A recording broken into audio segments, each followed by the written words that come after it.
오셨습니다. 주님의 이름으로 축복합니다. 주님의 이름으로 사랑합니다. 은혜 받을 줄 믿습니다. 오늘 우리 함께 은혜 받고자 하는 말씀의 제목이 이 말씀을 다 마치신 이유, 이런 제목으로 함께 은혜를 나누겠습니다. 요즘 유튜브나 매스컴에서 연일 우리를 분노케 하고 자절케 하고 화나게 하는 영상이 떠돌아다니고 우리에게 들려주는 게 있죠. 나는 신이다, 이런 제목인데요. PD가 한국교회의 이단 사이비들을 찬찬히 살피면서 이건 종교가 아니다, 사악한 사이비 집단이다, 이걸 밝히게 됐어요. 나는 신이다라고 외치는 인간들을 조망해보고 찾아가 보니까 악질 중에 악질은 JMS라 이름하는 정명석파 JMS, 이게 가장 악질 중에 악질이고요. 그 다음에 아가동산이라는 김기순이 교주로 있는 아가동산이라는 것하고 이 제로기가 있었던 만민중앙교회 그리고 오대양 사건, 이 네 가지를 8부작으로 다뤘더라고요. 무려 8시간 엄청난 분량을 다뤘어요. 이것이 시작되게 된 배경이 메이플이라 이름하는 홍콩 국적의 정말로 이쁜 아가씨가 이 정명에게 성놀이개로 착취를 당하는데 너무 고통스러운 것들을 요구하고 변태짓을 요구해서 하나님이 과연 이러실까? 하나님이 이러실까? 고민하다가 드디어 이것을 세상에 밝히게 돼서 찾아 들어가게 된 거죠. 참 JMS라는 이 사이비 집단은 거의 젊은이들 10대, 20대, 30대들을 포섭해서 자기 성놀이개로 삼아서 무려 10,000명을 자기 성놀이개로 목표를 삼고, 어떤 주장은 탈피한 주장은 10,000명을 채웠을 것이다 라고 말할 정도로, 이게 참 분노를 넘어 자절을 넘어서 어떻게 표현이 안 될 정도로 악랄하기 그지없는 사이비 집단. 그런데 왜 여기 열광하고 많은 이들이 빠질까? 이 정명석이 JMS의 영상을 보고 유튜브에 댓글 하나 달아놓은 게 눈에 확 들어왔어요. 되게 가슴이 아팠어요. 이런 댓글이었어요. 하나님, 저도 이렇게 화가 나는데 하나님 많이 아프시죠? 참 가슴이 아팠어요. 또 하나의 집단, 아가동산이라는 집단, 김기순이라는 여자 교주가 한 건데, 이건 옛날 일이에요. 여러분 신나라 레코드사를 기억하십니까? 40, 50대, 60대들은 다 기억할 거예요. 신나라 레코드사를 만들어서 여기에 수익을 가지고 이 사이비 집단을 운영했던 대표 교주가 김기순이라는 교주였어요. 여기에 그 당시 아주 유명했던 가수들이 있었죠. 김광석, 이소라, 강산에, 이런 사람들이 거기에 소속사에 있어서 그들이 레코드를 수도 없이 팔아줘서 수익이 1년에 뭐 30억, 130억씩 되었다니까 대단한 거잖아요. 그것을 기반으로 해서 이 악랄한 교주로 있었던 이 아가동산, 예수님의 이름을 아가로 바꿔서, 예수님이란 예수님 이름이 들어오면 아가라고 성경을 읽을 때도 찬송을 부를 때도 그가 바로 자신이다 해서 예수님의 이름을 아가로 바꾼 아주 치졸하게 짝이 없는 교주를 등장시켰고요. 그리고 우리가 익히 아는 만민중앙교회 이 제로기는 지금의 16년은 감옥을 살고 있는 자잖아요. 그에게 미혹에 빠진 대표적인 게 그런 거예요. 그냥 그 친구는, 그 X는 전라도 무안 사람이, 전라도 무안인데 무안은 바닷가잖아요. 어느 날 하나님의 계시가 떨어져서 자기가 능력이 있어서 무한 바닷물을 놓고 짠물을 기도했더니 이 짠물이 단물이 된 거예요. 사람들한테 먹어보니까 이 달콤한 게 짠물이 달다니 이게 능력이다. 하나님의 기적이다. 이 물을 뿌리기만 해도 병이 낫고 마시기만 해도 병이 나으니 사람들이 구름대처럼 몰려들었. 여러분, 이거 다 쇼예요. 여러분, 긴장하고 진짜인가? 진짜 없어요. 쏘고 넘어가면 하는데요. 지금도 만민중앙교회 가면 큰 대형 어항에 그 기적의 단물을 넣어놓고 거기 고기도 넣어놓고 왔다 갔다 보게 하는 거예요. 이게 바닷물, 짠물이 단물 된 거라고. 그 기가 막힌 연출을 하잖아요. 저도 어느 날 여기 서 있다 보니까 영상을 봤는데 지금 여기에 불빛이 있잖아. 이 성령의 빛이 나를 비추는 것 같아. 이런 거 연출해가지고 성령께서 자기를 비춘다 해서 기막힌 사람을 현혹해서 수많은 사람들에게 상처를 주고 좌절과 절망을 안겨준 대표적인 인물. 그리고 오대양 사건의 이 박순자는 얼마나 악랄했던지, 그때는 양의 모습을 가지고 고환과 양로원들을 창설하고 만들기도 하고 매입하기도 하고 아주 버림받은 자들을 위하는 것처럼, 연로한 자들을 복양하는 것처럼 그렇게 해서 사람들을 모아서 돈을 착취하다가 공예품을 만들어 팔고 또 사업을 늘리려다가 돈이 부족하니 결국은 32명을 다 천장으로 데리고 올라가서 한 명씩 다 살해하는 엄청난 사건이 있었던 걸 기억하잖아요. 이 엄청난 것들을 지금 세상에 기독교에 대해서, 그런데 감사하게도 이 PD는 신앙이 있는 분인 것 같아요. 이것들을 팔부작으로 만들어서 끊임없이 보여주면서 중간중간 한 말을 해요.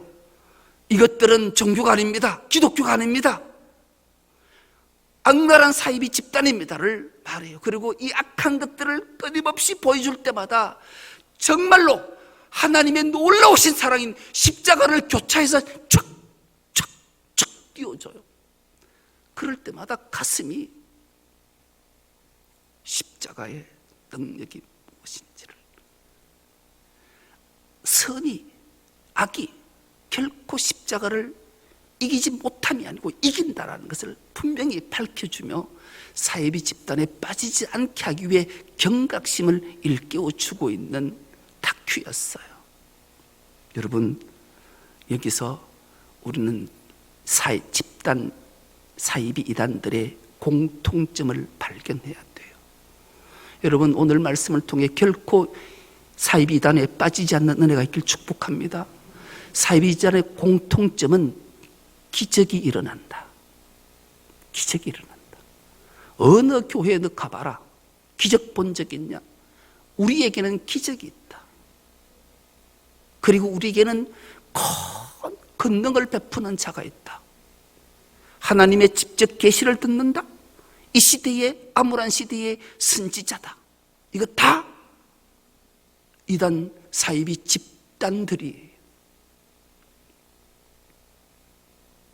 여러분, 혹여나 여러분이 꿈으로 환상으로 어느 날 기가 막힌 꿈으로 환상으로 음성이 들렸는데 이게 하나님이 주신 건 아닌가? 사탄이 준 거예요. 하나님은 결코 그런 것 주시지 않으시는 분, 기억하셔야 돼요. 이것 미혹되면 사이비 이단 집단에 빠질 확률이 높아져요. 왜요? 하나님의 말씀은 계시가 완성되었어요. 성경 66권의 계시가 완성이 되기 더 이상 나에게 계시나 음성을 들려주는 것 다 이단 사이비 집단이라는 사실을 결코 잊거나 놓치시면 안 돼요. 그러면 빠질 확률이, 기존 교회는 없는 게 여기는 있다는, 여기 있는 거예요. 있다라는 거예요. 그래서 미혹한다는 사실을 우린 결코 잊지 말아야 돼요. 그래서 그들은 주장하는 게 종말론. 그들은 이 급박한 종말론이 임박했다는 날짜를 가지고 있어요. 또 하나, 위기론을 조성하는 게, 지금 이 시대가 위기다. 가장된 위기를 가지고 와요. 그러면서 기막힌 말들을 해내는 거예요. 여러분이 한번 들어보시고 동의가 되는지 안 되는지를 한번 해봐요. 이제 11월 달이 되면 수능이 왔어요. 수능이 돼. 이 수능을 치기 위해 아이들이 초등학생, 중고등학생을 합치면 12년 동안 정말로 혼값 밤잠을 안 자고 등 안대기 클럽을 만들 정도로 열심히 공부하잖아요. 12년 동안 잠을 4시간 이상 자보지 못하고 4시간 이상 자면 3시간 자면 서울에 있는 대학을 가고 4시간 잡으면 서울 근교의 대학을 가고 6시간 자면 지방대학을 갈 수밖에 없다. 이런 말이 생겨날 정도로 잠을 못 자면서 공부를 했어요. 그리고 드디어 D-Day 수능 날이 다가왔어요. 수능을 치러 가야 되는데 그날 밤에도 한잠 더 보려다 깜빡 졸았어요. 눈을 떠보니 입시가 시간이 다 돼가 급하게 가니 차는 다 밀려있고 할 수 없어 킥을 불러서 오토바이를 타고 막 이리리 빠져나가서 딱 도착을 했는데 정문 앞에 결코 30조쯤이 남았는데 횡단보도 빨간불이 있어. 이 빨간불을 위반하고 건너면 입시를 할 수 있는데 이거 지키면 입시를 못해. 그래서 빨간불을 그냥 지나갔어. 여러분, 그 위기, 그 급박한 상황 이해해 줘야 돼요? 이해 안 해줘야 돼요? 아마 99%다 이해해 준다라고, 이해해야 된다라고 말했을 거예요. 이단들이, 사이비들이 이렇게 접근하는 거예요. 여기에 미혹되지 않는, 어디에도 구원과 능력이 없지만 우리에게만 그 특별한 자가 우리에게만 존재한다라고 미혹하는 모습이에요. 여러분, 우리는 모두가 대부분의 사람은 일상을 살아가요. 일상을 살아가는 자들이 가장 마음속 깊이 생각하고 꼭 기억해야 될 것 하나가 있다면 일상에 감사하며 순종하는 삶을 살아가는 것. 이것을 놓치거나 이것을 등한시하면 반드시 우리에게 찾아오는 위기 앞에 좌절하고 절망하고 무너져서 이단 사이비의 마수에 걸려서 인생을 다 망칠 수 있다는 사실. 여러분, 이단 사이비에 빠진 사람들의 100%가 일상을 감사와 순종으로 살아내지 않는 사람들만이 빠지는 거예요. 여러분도 여기 빠지면 내가 일상을 감사하며 순응하며 순종하지 헌정하며 살지 않았구나를 되돌아보는 것은 참으로 귀하다 아니할 수 없습니다. 어느 교수가 여기에 대해서 이 영화를 보고 글을 남긴 것에 100% 동의가 돼서 소개하려고 해요. 왜 여기에 빠지는가? 이유는 순종하는 법을 잊어버린 탓에 삶과 죽음 사이에 길을 잃고 헤맸기 때문이다. 그러니 길을 잃고 헤매는 자들에게 위기가 찾아오면 기적을 바라고 능력 있는 자를 찾기 때문이다. 그래서 한순간 선택이 자신의 일생을 망치고 비참한 것으로 최후를 맞이하게 됐다. 그래요. 여러분, 이게 개인의 삶이만 그렇겠습니까? 사회의 구조와 권력자들의 행포 때문에 이뤄진 것 부인할 수는 없습니다. 박서림이라는 서울에서 대학생 되는 대학생이 글을 한 개 남겼는데 이 글이 되게 제 가슴을 아프게 했어요. 대학생활을 하면서 부모에게 손을 내밀기가 너무 부모도 어려우니까 자기가 아르바이트를 해서 자기 생활비를 벌어서 생활을 하는 자였어요. 아르바이트를 3개를 한대요. 3개를 하는데도 한 달에 생활비, 통신비, 그리고 교통비, 그리고 월세를 충당하지 못하는 거예요. 그러니 하루에 밥을 3끼를 먹는 것은 이 친구의 말로는 사치라는 거예요. 하루에 밥 3끼는 사치다. 아니 이게 이 대학생만 얘기가 아니라 서울에 거주하고 있는 대학생들의 대부분의 이야기라는 거예요. 자기가 아르바이트를 자기가 한 달 살아내는 자들이 공통적으로 토해내는 말이 3끼는 사치요, 2끼는 과식이요, 1끼가 일상이라는 거예요. 여러분 하루 3끼 드시고 사십니까? 사치예요. 하루 2끼 드십니까? 과식이라는 거예요. 하루 1끼가 일상인 오늘날 이 시대의 10대, 20대들의 삶의 모습이 누구의 탓입니까?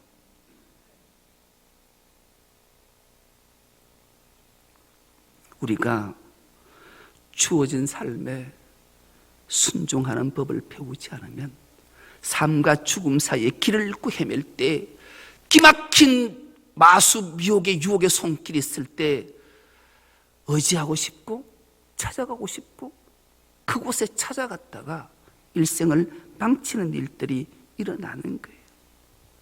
이런 이들을 미혹해서 그런 노동을, 영혼을, 정신을 착취하는 악랄한 사이비 인간들을 우리는 경계해야 되고, 그렇게 하려면 우리의 일상을 하나님 주신 것을 감사하고 그 일상에 순종하는 삶을 살아낼 때 하나님은 은혜를 주시고 기적을 주시고 능력을 주실 줄 믿습니다. 우리는 일상을 감사하고 순종으로 살아내려고 몸부림쳐야 돼요. 그래야 미혹당하지 않고 넘어지지 않아요. 여러분 하루아침에 돈벼락 없어요. 하루아침에 누군가 기도해주고 병 낫는 거 없어요. 어디 그런 게 있어요? 그런 게 하루아침에 돈벼락을 원하고 정말로 하나님 오늘 살아가는 게 너무 힘들어요, 내일이 너무 힘들어요, 내 병마, 내 물질, 내 안전, 이게 정말로 힘들어서 견디지 못해요 하면 골방을 찾아 들어가셔야 돼요. 하나님과 독대를 해야 돼요. 전능자는 하나님이시기 때문에 그런 거예요. 어떤 목사, 어떤 자가 능력이 있어서 힘이 있어서 해결해 줄 일 이 세상에 단 한 명도 없어요. 기억하셔야 돼요. 능력자는 없어요. 오직 하나님 한 분이시를 믿습니다. 그러니 골방을 찾아들어 하나님과의 독대의 자리에 있어야 돼요. 물론 기도 많이 하시고 말씀 많이 읽고 주의 종들에게 기도 요청은 하셔야 돼요. 내가 지금 너무 힘듭니다. 내가 피할 길이 보이지 않아요? 기도 요청하면 중보는 할 수 있지만 기도로 능력을 베풀고 고치고 기적을 일으키는 목사, 능력자 이 세상에 단 한 명도 존재하지 않아요. 그래야 미혹당하지 않아요. 이것을 확실히 믿음으로 가져야만이 일상 속에 감사하며 하나님의 은혜를 구할 수 있기 때문에 그래요. 오늘 본문이 이렇게 시작합니다. 예수께서 이 말씀을 뭐 하셨다? 다 마치셨다. 다 마치셨대요.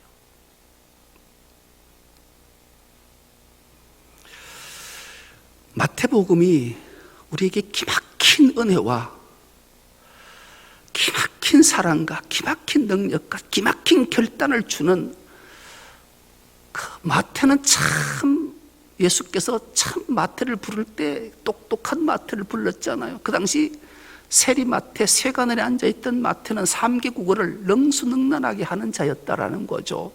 그러니 이 마태가 유대인에게 복음을 전하기 위해 이 마태복음을 기록하면서 이 구조를 전 이번에 알고 너무 막 감격해서, 물론 제가 발견한 거 아니에요. 설교 준비하다가 기막힌 교수님이 쓴 걸 보고, 이야, 이걸 내가 이때까지 왜 몰랐을까?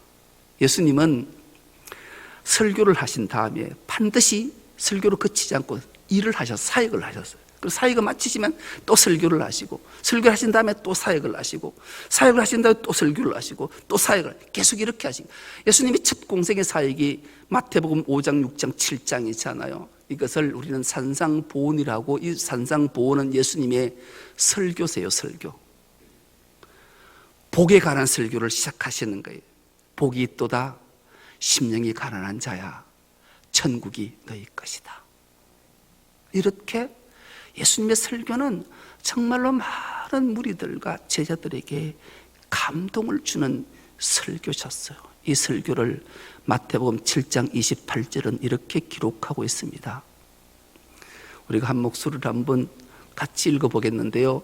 예수께서 이 말씀을 마치심에 무리들이 그의 가르치심에 놀라니. 예수님이 이 말씀을 마치셨다, 설교를 마치셨다라는 거예요. 이제 산상보훈의 설교를 마치셨어요. 마치셨다면 이제 예수님은 뭘 하신다고요? 예, 사역, 일하시는 거예요. 그래서 일하시러 산에서 내려오시니 한 중풍병자가 예수님을 기다리고 있는 거예요. 예수님이 그 중풍병자를 고치세요. 그리고 나병 환자가 또 주님 앞에 기다리고, 나병을 찾아가서 그 나병을 고치세요. 그리고 베드로 장모 집에 갔더니만 장모가 열병을 앓고 있어요. 열병을 고치세요. 예수님은 다니시면서 사역, 일하시는 거예요. 고치시는 사역, 전도하시는 사역, 가르치시는 사역, 이 사역을 계속 하시는 거예요. 이 사역이 드디어 11장 1절에 되면 이 사역이 마쳐져요. 11장 1절입니다. 예수께서 12제자에게 명하기를 마치시고, 이제 일을 마치시고 또 예수님이 설교하시는 거예요. 가장 먼저 설교는 복에 관한 설교를 하셨어요. 그 다음에는 말씀에 관한 설교를 하시는 거예요. 천국은 마치 씨를 뿌리는 농부와 같으니 하시면서, 이 말씀의 씨앗이 생명이 있으면 촉을 틔우고 꽃을 피우고 열매를 맺는다. 말씀이 귀한 거야. 설교를 하시는데 비유의 설교가 너무 알아듣기 좋은 설교를 멋지게 하시는 거예요. 이 설교를 마태복음 13장 53절, 이 설교를 이제 마치시면 어떻게 마치시는가? 예수께서 이 모든 비유를 마치신 후에 이제 설교를 마치셨어요. 마치시고 예수님이 뭘 하신다고요? 사역, 일하시는 거예요. 빈들에 가셨더니만은 무리들이 따라와 보리떡 5개와 물고기 2마리로 5,000명을 먹이시는 거예요. 일하시는 거예요. 사역하시는 거예요. 그리고 걷지 못하는 자, 앞 못 보는 자 고치시는 거예요. 그리고 천국을 전파하시는 거예요. 이것 주님이 끊임없이 사역하셔요. 그리고 마태복음 19장 1절, 예수께서 이 말씀을 마치시고 갈릴리를 떠나 요단강 유대지경에 또 예수님이 말씀하시면서, 얘야, 천국은 어떻게 살아내야 되는지, 무엇을 전해야 되는지, 복음 전하는 게 전도가 얼마나 귀한지, 천하보다 귀한 생명이 얼마나 귀한지 아냐. 그러면서 설교하시고 또 사역하시고 일하시고, 그 일을 주님이 마치시고 그 사역을 마치시자 마지막 주님이 설교가 마태복음 24장 26장. 이 설교는 우리에게 종말을 어떻게 살아야 되고 하나님 앞에 설 자가 어떻게 준비해야 되는가를 말씀 설교하시는 거예요. 그것이 내가 그렇게 살면, 예배 드릴 때 이렇게 예배 드리면 안 돼. 성전이 무너져. 예루살렘 성전이 멸망당할 것을 설교하셔요. 그리고 그 유명한 마지막 설교 마태복음 25장 열처녀 비유, 달란트 비유, 양과 염소 비유의 마지막 설교를 하시는 거예요. 그 설교 마지막 구절이 어떤 구절인지 마태복음 25장 46절은 이렇게 기록되고 있습니다. 그들은 영벌에, 의인들은 영생에 들어가리라 하시니라. 여러분, 종말을, 천국을 들어가려면 어떻게 살아야 하는지를 예수께서 말씀하죠. 그리고 오늘 드디어 예수께서 이 말씀을 다 마치셨다. 그전에는 마태복음 7장, 11장, 13장, 19장 모두는 그냥 마치셨다인데 오늘 본문은 다 마치셨다. 이제 더 이상 설교, 사역 안 하시겠다. 끝났다는, 이제 끝났어요. 다 마치셨어요. 그리고 예수님이 어떤 길을 가실 것인지를 오늘 제자들에게, 우리에게 말씀하시는 내용이, 마지막 주님의 처절한 말씀이 2절로 우리에게 들려주시는데요, 2절 우리가 함께 봉독해 보겠습니다. 시작. 너희가 아는 바와 같이 이틀이 지나면 유월절이라 인자가 십자가에 못 박히기 위하여 팔리리라 하시더라. 예수님이 이제 십자가 길을 말씀하시는 거예요. 십자가. 예수님의 마지막 인생길이 십자가의 길임을 우리에게 말씀하셔요. 여러분, 복음의 핵심이 뭐라고 생각하십니까? 복음의 핵심은 우리는 두말할 것도 없이 예수님이 탄생, 죽으심, 부활. 그런데 탄생의 이야기, 성육신 사건이 복음으로 전하면 사람들이 이야, 그 신기하다. 그래서 복음을 듣고 예수를 믿고 그럴까요? 여러분, 거창고등학교를 기억하십니까? 거창고등학교는 아주 기독교 학교로서 유명한 학교잖아요. 그 학교를 설립하고 그 학교에 50년 동안 이사장으로 있으면서 성경을 열정적으로 가르치셨던 풀무원 회장을 역임하셨던 그분, 원경선이라는 분을 기억하십니까? 그분은 2013년도에 하나님 부르심을 받았고 2023년에 오늘 그분 10주년을 맞이해서 그분을 다시 한번 조망하는 것들이 막 인터넷에 떠 있더라고요.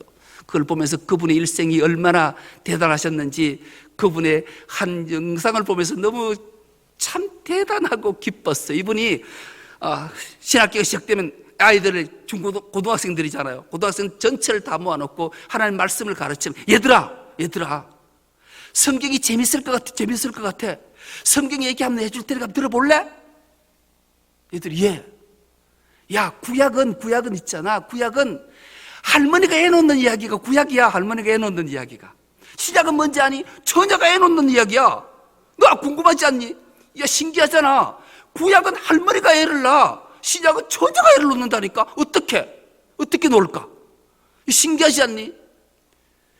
인간의 모든 능력이 다 끝나는 그날, 하나님의 능력이 임할 때 나타나는 거야. 그때 하나님 뭐라고 말씀하시는지 아니?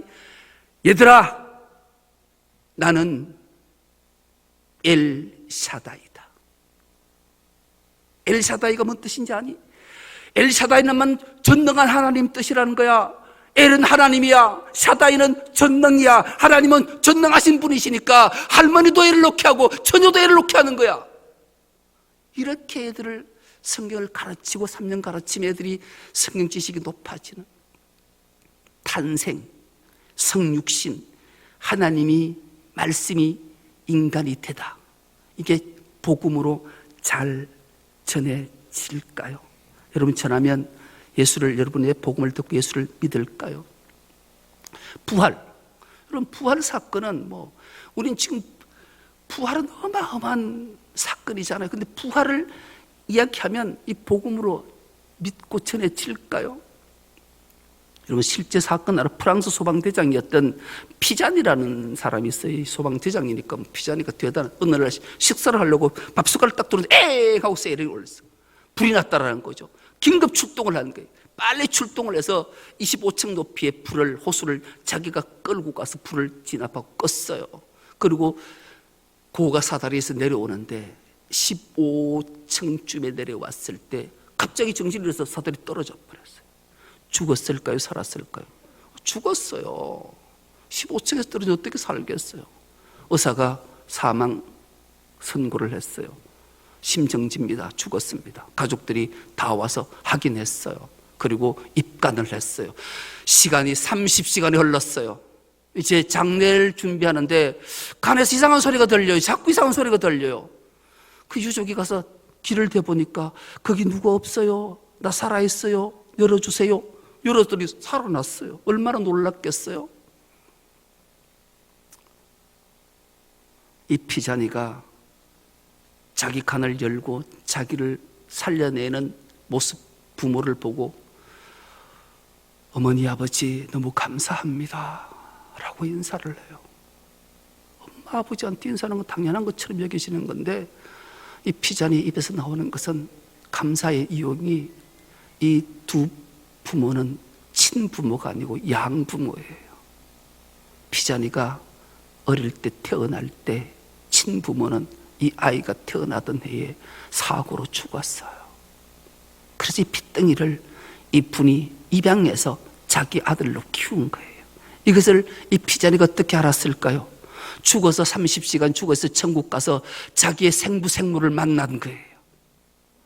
그리고 이 땅에 와서 그걸 밝혔으니 얼마나 이 부활의 사건은 프랑스를 발칵 뒤집었던 사건이에요. 이 부활의 놀라운 소식을 전하면 여러분 복음이 잘 전해져서 예수를 믿을까요? 믿겠습니까?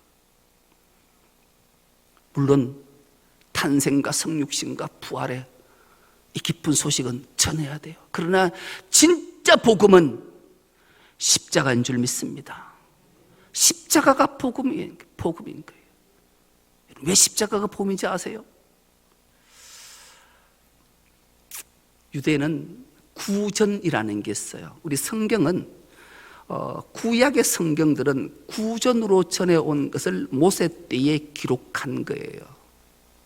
그러니까 우리나라 태초의 천지를 창조한 창조의 사건은 수천 년, 수만 년, 수억억만 년이 인간의 시간으로 전해온 것을 4,500년 전쯤, 6,500년 전쯤에 이 기록을 모세 율법으로 기록한 내용이란 말이죠. 그 구전으로 전해진 거예요. 입으로 전해진 것을 파피루스 드디어 기록할 이제 히브리어가 생기니까 기록한 거란 말이죠. 구전으로 이런 얘기가 전해져 와요. 그러니까 훌쩍 지나서 이제 그건 구약되고 신약대로 넘어와서 예수의 이야기가 구전으로 이렇게 유대인들에게 전해져요. 여러분, 예수님의 아버지 직업이 뭐예요? 목수예요. 목수가 뭐예요? 나무로 뭔가를 만드는 자가 목수예요. 이스라엘의 목수가 존재할 확률이 많을까요? 없을까요? 왜 없어요? 왜요? 이스라엘은 나무가 없으니까요. 나무가 없는 건 아니지만 귀해요. 석수쟁이들은 돌로 깨서 만드는 데는 많아요. 유일하게 예수님의 아버지 요셉은 목수였어요. 그래서 목수는 뭘 가장 잘 만들까요? 뭐 문이라든지 잘 만들겠죠. 그래서 로마와 아주 밀접한 관계, 계약을 잘 맺어서 로마가 부탁하는 십자가를 만드는 일을 요셉이 전문으로 했어요. 그러니 예수님도 마땅히 30년 동안 십자가를 잘 만들었어요. 로마의 정부에서 형틀이 십자가 형틀을 부탁을 하니까 잘 만들었겠죠. 그러면 예수님은 십자가 만드는 데 전문가일까요? 전문가가 아닐까요? 전문가세요. 그래서 예수님은 그 십자가의 길을 미리 예비했다. 구전으로 전해오는 유대인의 이야기예요. 이건 성경적 거리는 없지만 구전으로 전해온다는 것은 사실에 입각될 수도 있어요. 그러니 예수님께서 십자가의 길을 갈 때, 십자가를 지실 때 십자가는 누구보다 잘 알아서 예수님이 우리에게 각자의 십자가를 주실 때 왜 주님이 이렇게 말씀하셨을까? 마태복음 16장 24절에 아무든지 나를 따라오려거든 자기를 부인하고 자기 십자가를 지고 나를 따라올 것이니라. 주님이 말씀하신 이유는 주님의 십자가의 전문가셨기 때문에 십자가를 각자 개인에게 딱 맞는 십자가를 주셨을까요? 안 주셨을까요? 주셨어요. 왜요? 주님은 십자가 전문가시기 때문에 그래요. 그래서 덧이어 이런 얘기 하나가 전해지고 있어요. 여러분, 어느 농부집에 소 2마리가 있어요. 한 소는 강하고 튼튼해요. 한 소는 늘 병약하고 약해요. 약한 소가 있었고 강한 소가 있었어요. 그럼 이 짐을 나르는 소에게 강한 자에게 큰 짐을 지울까요? 약한 자에게 큰 짐을 지울까요? 묻는 게 바보지요. 당연히 강한 자에게 큰 짐을 지우는 거예요. 우리가 인생을 살아가다 신앙생활하다 내 십자가의 무게가 왜 이래 너무 힘겨워 무거워. 이거 너무 힘겨운 십자가가 힘겨워요. 그러면 하나님이 십자가 전문가 누구라고요? 예수님이세요. 예수님이 이런 강하고 튼튼해 마땅히 네게 마땅한 십자가를 내가 네게 줬어. 이 말씀이에요.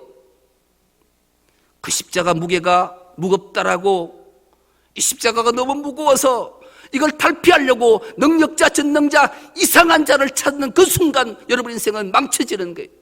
그 십자가는 무겁다라는 것은 내가 질 수 있는 힘이 있기 때문에, 예수님 맡겨놓으셨기 때문에 감사하게 지고 하나님의 은혜를 구할 때 하나님 능력과 은혜와 복을 주셔서 그 십자가를 당당히 지게 하고 모든 위기를 반드시 해결해 주실 줄 믿습니다. 이것이 예수님이 이 말씀을 다 마치신 이유가 여기에 있는 거예요. 주님은 그 십자가를 지시고 인류를 구원해내셨으니 우리도 우리에게 맡긴 십자가 잘 져서 이 일에 동참해서 하나님께 크신 영광을 올려드리고 하나님 내려주신 놀라운 은혜와 복을 다 받는 우리 중소득기 모든 건속 다 될 수 있기를 간절히 기도합니다.